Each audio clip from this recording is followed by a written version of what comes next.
Assalamualaikum warahmatullahi wabarakatuh. Perkenalkan, nama saya Muhammad Akmal. Saya dari Prodi Manajemen Bisnis Angkatan ke-12 Universitas Ari Ginanjar. Pada video kali ini saya akan mempresentasikan bagaimana perkembangan keuangan PT Semarkon Agung Tbk selama 5 tahun ke belakang. Baik teman-teman, selanjutnya saya akan memperkenalkan profil singkat mengenai perusahaan yang telah saya analisis. Nama perusahaannya adalah PT Semarkon Agung Tbk dengan kode perusahaan SMRA, dengan sektor bisnisnya adalah properti atau real estate. Kemudian adapun subsektor bisnisnya adalah operational property. Kemudian model bisnis utama perusahaan tersebut adalah pembangunan, penjualan dan penyewaan properti, pengembangan kawasan kota mandiri, pengelolaan fasilitas rekreasi dan perhotelan. Kemudian posisi perusahaan dalam industrinya adalah sebagai market leader atau pemimpin pasar. Baik teman-teman, yang pertama ini adalah Financial Summary PT Semarkon Agung Tbk periode tahun 2020 sampai tahun 2024. Silahkan teman-teman dilihat, di sini ada laba rugi, neraca dan arus kasnya. Dari laba rugi, pendapatan perusahaan meningkat dari 6,6 triliun pada tahun 2023 menjadi 10,6 triliun pada tahun 2024. Peningkatan ini diikuti oleh kenaikan laba bersih menjadi 1,3 triliun pada tahun 2024 dibandingkan dengan laba tahun 2020 yang berjumlah 0,1 triliun. Hal tersebut menunjukkan peningkatan efisiensi operasional dan keuntungan perusahaan. Kemudian kita masuk ke bagian neraca, di mana total aset perusahaan meningkat secara bertahap dari 24,9 triliun pada tahun 2020 menjadi 33,5 triliun pada tahun 2024. Pada periode yang sama, modal sendiri atau ekuitas juga meningkat hingga mencapai 13,8 triliun yang berfungsi sebagai cadangan keamanan keuangan perusahaan. Kemudian kita masuk ke arus kas. Pada tahun 2024, perusahaan mengeluarkan biaya investasi atau belanja modal sebesar 3,5 triliun. Untuk membiayai kegiatan tersebut, perusahaan mengambil pinjaman dana sebesar 3 triliun. Di sisi lain, arus kas yang dihasilkan dari kegiatan operasional mengalami penurunan menjadi 0,5 triliun pada tahun 2024 dibandingkan dengan tahun 2022 yang mencapai 2,6 triliun. Jadi secara kesimpulan dari financial summary ini, perusahaan mencatat rekor pendapatan tertinggi sebesar 0,6 triliun dan sedang melakukan ekspansi melalui investasi besar. Namun, perusahaan perlu mengelola jumlah utang agar tidak terlalu besar, mengingat jumlah uang tunai yang dihasilkan dari kegiatan operasional sedang menurun.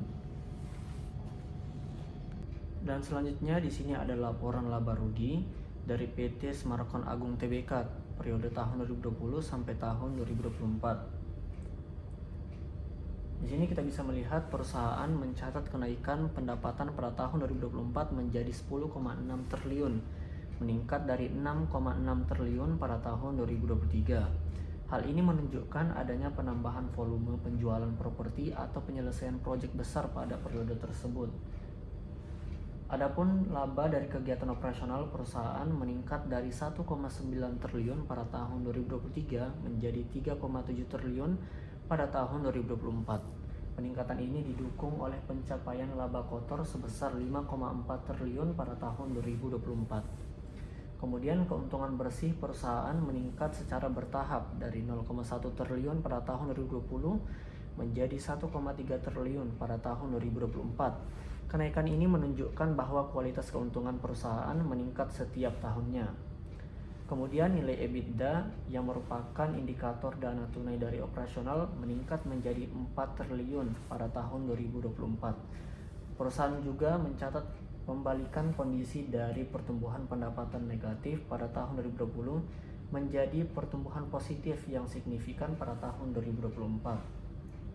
Kemudian seiring dengan kenaikan laba, perusahaan memberikan pembagian keuntungan atau dividen secara rutin kepada pemegang saham dari tahun 2021 hingga tahun 2024. Kemudian kenaikan laba diikuti oleh peningkatan beban pajak menjadi 6,6 triliun menjadi 0,6 triliun maksudnya pada tahun 2024. Selain itu terdapat beban biaya bunga sebesar 1,0 triliun yang perlu dikelola agar tidak mengurangi jumlah keuntungan di masa depan. Kesimpulannya adalah laporan laba rugi menunjukkan bahwa perusahaan berada dalam kondisi yang menghasilkan keuntungan Peningkatan pendapatan pada tahun 2024 menjadi bukti bahwa strategi operasional perusahaan telah terlaksana. Baik teman-teman, selanjutnya di sini adalah laporan neraca PT Semarkon Agung Tbk tahun 2020 sampai tahun 2024. Silahkan diperhatikan. Di sini kita bisa melihat total aset atau kekayaan perusahaan terus meningkat setiap tahun dari 24,9 triliun pada tahun 2020 menjadi 33,5 triliun pada tahun 2024. Peningkatan ini didominasi oleh aset tidak lancar atau aset jangka panjang yang naik dari 13 triliun menjadi 18,1 triliun. Sementara itu, porsi aset lancar atau kekayaan yang mudah dicairkan berada di angka yang stabil, yaitu 15,4 triliun. Dengan komponen terbesar adalah persediaan senilai 10,7 triliun. Kemudian kita bisa melihat juga total utang atau liabilitas perusahaan meningkat dari 15,8 triliun pada tahun 2020 menjadi 19,7 triliun pada tahun 2024. Utang jangka pendek mengalami lonjakan yang signifikan, terutama pada bagian pinjaman jangka pendek yang naik dari 2,6 triliun menjadi 5,5 triliun di tahun 2024. Meskipun utang secara nilai rupiah bertambah, beban utang ini masih terkendali karena pertumbuhannya lebih lambat dibandingkan dengan pertumbuhan modal perusahaan. Kemudian kita lihat lagi, total modal atau ekuitas perusahaan tumbuh sangat sehat, meningkat dari 9 triliun pada tahun 2020 menjadi 13,8 triliun pada tahun 2024. Penyumbang terbesar kenaikan modal ini berasal dari saldo laba yang naik dari 5,3 triliun menjadi 8 triliun. Hal ini menunjukkan bahwa perusahaan mampu mengumpulkan keuntungan dari operasionalnya untuk memperkuat modal sendiri, sehingga tidak hanya bergantung pada suntikan dana dari luar. Baik teman-teman, selanjutnya di sini ada rasio likuiditas, rasio solvabilitas, dan rasio profitabilitas. Kita mulai dari rasio likuiditas untuk mengukur kemampuan perusahaan untuk memenuhi kewajiban jangka pendeknya. Kemampuan perusahaan untuk membayar utang jangka pendek cenderung menurun. Kita lihat dari current ratio turun dari 1,42 di tahun 2020 menjadi 1,19 di tahun 2024. Selain itu, cash ratio yang hanya sebesar 0,25 menunjukkan bahwa jumlah uang tunai yang tersedia tidak cukup untuk menutup seluruh utang lancar secara langsung, sehingga perusahaan sangat bergantung pada penjualan stok barang atau persediaan untuk mendapatkan dana. Kemudian kita masuk ke dalam rasio solvabilitas untuk mengukur struktur modal dan risiko utang, yang mana struktur keuangan perusahaan semakin sehat karena tingkat utang terhadap modal berkurang. Kita lihat dari debt to equity rasionya turun dari 0,74 pada tahun 2020 menjadi 0,36 pada tahun 2024. Selain itu, debt to asset rasio sebesar 0,14 menunjukkan bahwa hanya sekitar 14% dari total aset perusahaan yang dibiayai oleh utang, sementara sisanya menggunakan modal sendiri. Dan selanjutnya di sini ada rasio profitabilitas untuk mengukur kemampuan menghasilkan laba. Keuntungan bersih perusahaan meningkat pesat. Hal ini terlihat dari net profit margin yang naik dari 0,035 atau 3,5% pada tahun 2020 menjadi 0,129 atau 12,9% pada tahun 2024. Tingkat pengembalian modal bagi pemilik atau return on equity juga meningkat dari 0,019 atau 1,9% menjadi 0,099 atau 9,9%. Ini menunjukkan perusahaan semakin efisien dalam mengelola biaya dan modal untuk menghasilkan laba. Dan selanjutnya di sini ada rasio keuangan dan ada growth analysis PT Semarkon Agung Tbk. Yang pertama kita mulai dari rasio keuangannya secara keseluruhan. PT Semarkon Agung Tbk memiliki rata-rata rasio lancar atau current ratio sebesar 1,46 yang menunjukkan bahwa perusahaan memiliki aset lancar 1,46 lebih besar dibanding kewajiban jangka pendeknya. Dari sisi utang, rata-rata utang terhadap modal atau debt to equity ratio menunjukkan angka yang lebih rendah yaitu 0,45. Untuk tingkat keuntungan, perusahaan mencatat rata-rata margin laba kotor atau gross profit margin sebesar 0,49 atau 49% dari total pendapatan. Sementara itu, rata-rata margin laba bersih atau net profit margin berada di angka 0,08 atau 8%, dengan tingkat pengembalian modal atau return on equity rata-rata sebesar 0,05 atau 5%. Secara keseluruhan, data ini menunjukkan bahwa perusahaan mampu menjaga keseimbangan antara pengelolaan utang dan pencapaian laba bersih selama 5 tahun terakhir. Kemudian dari sisi growth analisisnya, PT Semarkon Agung Tbk menunjukkan pemulihan kinerja yang kuat dengan rata-rata pertumbuhan laba bersih mencapai 41,98% per tahun, yang didorong oleh kenaikan pendapatan tahunan rata-rata sebesar 14,81%. Perusahaan berhasil memperkuat struktur permodalannya melalui pertumbuhan total ekuitas rata-rata sebesar 11,17%. Sementara pada saat yang sama mampu menekan beban kewajiban dengan rata-rata pertumbuhan total utang yang berada di angka negatif, yaitu minus 4,49%.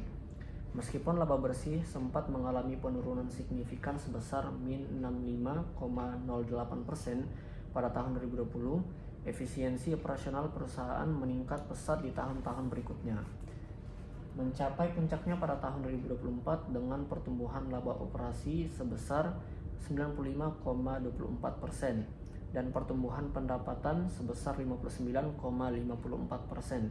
Secara keseluruhan, data tersebut mencerminkan kondisi bisnis yang sedang berekspansi secara menguntungkan dengan manajemen utang yang semakin baik dari tahun ke tahun. Baik teman-teman, selanjutnya di sini ada dua perbandingan antara rasio keuangan PT Semarkon Agung Tbk dan PT Ciputra Development Tbk. Dari PT Ciputra memiliki kondisi keuangan yang jauh lebih aman dan stabil dibandingkan PT Semarkon karena mampu menjaga ketersediaan uang dan aset lancar 2 kali lipat lebih banyak untuk membayar utang jangka pendeknya. Dengan angka 2,07 berbanding 1,46 milik PT Semarkon. Dari sisi beban utang, PT Ciputra juga sedikit lebih ringan dengan angka 0,41. Sementara PT Semarkon berada di antara 0,45. Selain lebih aman, PT Ciputra juga jauh lebih cuan atau menguntungkan secara konsisten karena rata-rata margin laba bersihnya mencapai 0,18 atau sekitar 18%. Sedangkan PT Semarkon rata-ratanya hanya di angka 0,08 atau sekitar 8%. Singkatnya, PT Ciputra unggul dalam hal keamanan uang tunai dan konsistensi keuntungan. Sementara PT Semarkon Agung Tbk memiliki beban utang yang sedikit lebih tinggi dengan margin keuntungan rata-rata yang lebih kecil. Baik teman-teman, selanjutnya perbandingan rasio keuangan lagi yang tadi dengan PT Ciputra Development Tbk. Sekarang perbandingan rasio keuangan antara PT Semarkon Agung Tbk dengan Bumi Serpong Damai Tbk. Berdasarkan rasio likuiditas, BSD memiliki tingkat keamanan yang lebih tinggi dengan rata-rata current rasio sebesar 2,44. Sedangkan PT Semarkon Agung Tbk berada di angka 1,46. Dari sisi solvabilitas atau tingkat utang, BSD lebih rendah dengan rata-rata debt to equity ratio sebesar 0,34 dibandingkan dengan PT Semarkon yang memiliki rata-rata 0,45. Dalam hal profitabilitas, BSD mencatat rata-rata margin laba bersih yang lebih besar, yaitu 0,18 atau 18%. Sementara PT Semarkon Agung Tbk memiliki rata-rata sebesar 0,08 atau sekitar 8%. Secara keseluruhan, data menunjukkan BSD unggul dalam ketersediaan aset lancar, memiliki proporsi utang yang lebih kecil terhadap modal, dan mampu menghasilkan persentase laba bersih yang lebih tinggi daripada PT Semarkon Agung Tbk. Baik teman-teman, selanjutnya di sini ada perbandingan growth analysis atau analisis pertumbuhan antara PT Semarkon Agung Tbk dan PT Ciputra Development Tbk.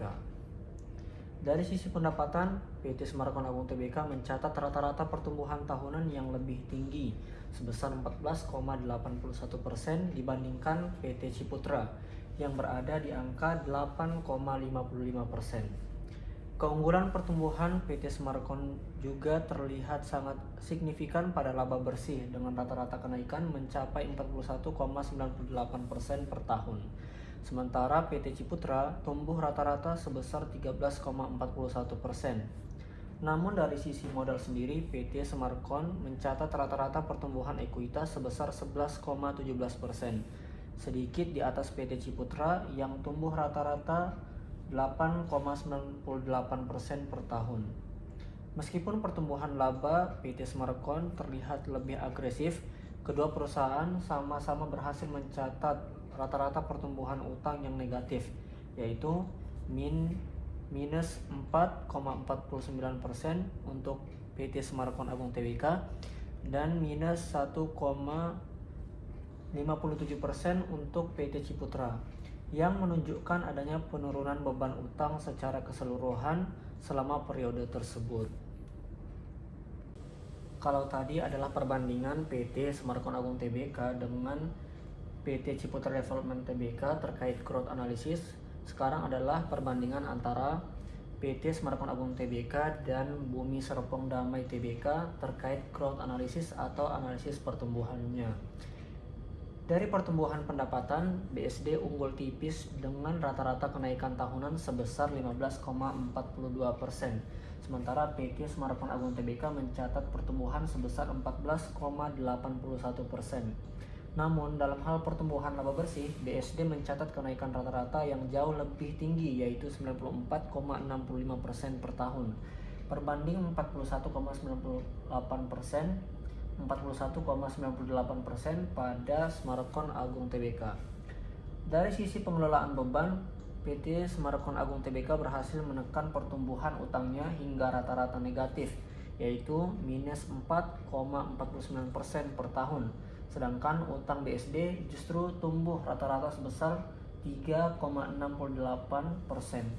Meskipun demikian, PT Semarkon Agung Tbk mencatat pertumbuhan modal atau ekuitas yang lebih progresif dengan rata-rata 11,17% per tahun. Sementara ekuitas BSD tumbuh rata-rata sebesar 8,32%. Baik teman-teman, itulah hasil analisis yang telah saya lakukan. Kesimpulannya adalah PT Semarkon Agung Tbk ini berada pada posisi yang menguntungkan, berada pada posisi yang positif. Meskipun utang terus bertambah, namun struktur modal semakin kuat dan semakin sehat karena pertumbuhan modal itu sendiri semakin besar dan pertumbuhannya jauh lebih cepat dibandingkan dengan pertumbuhan utangnya. Dan adapun rekomendasi yang saya sarankan adalah yang pertama, mempercepat penjualan stok. Mengingat atau setelah kita melihat tadi di mana persediaan PT Semarkon Agung Tbk ini mencapai 10,7 triliun. Jadi perusahaan harus fokus mempercepat penjualan agar aset-aset tersebut menjadi uang tunai. Kemudian pengelolaan kas jangka pendek. Perusahaan harus lebih waspada terhadap kenaikan pinjaman jangka pendek yang telah mencapai 5,5 triliun. Memastikan ketersediaan uang tunai yang cukup sangat penting untuk membayar utang tepat waktu agar tidak mengganggu operasional. Kemudian mempertahankan efisiensi biaya.